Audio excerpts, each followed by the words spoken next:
Hello दोस्तों, नमस्ते, प्रणाम। मैं आप लोगों को बहुत सुंदर सी एक पुरानी पचरा गीत सुनाने जा रही हूँ। कैसा लगेगा कमेंट करके बताना और लाइक सब्सक्राइब करिएगा। तो चलिए सुना रही हूँ।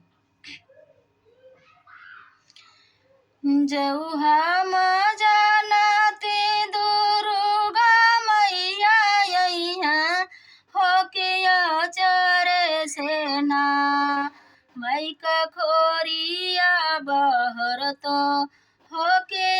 चरे सेना मैया का खोरिया बहर तो होके चरे सेना खोरिया बहर तो मैया फूल छितिरवत होल मंगल चिना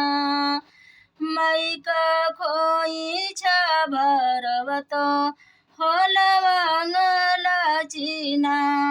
मई का खोइछा भरवत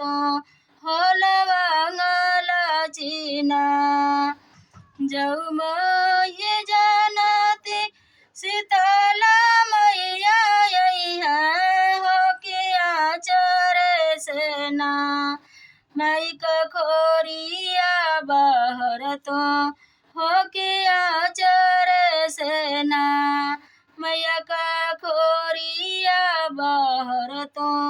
होके चरे सेना खोरिया बहर तो मैया फूल छितिरवत होल मंगल चिना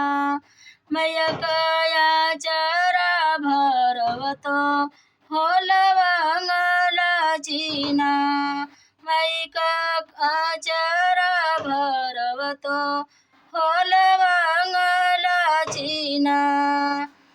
जौहा जानती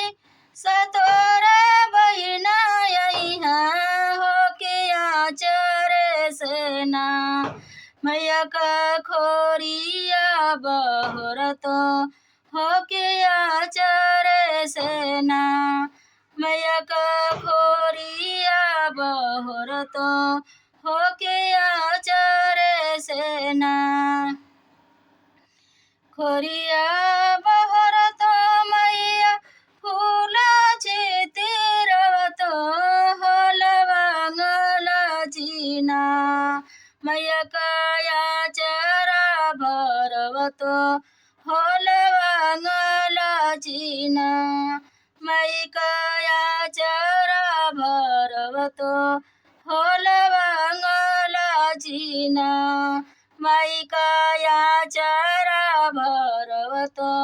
होल मंगल चिना।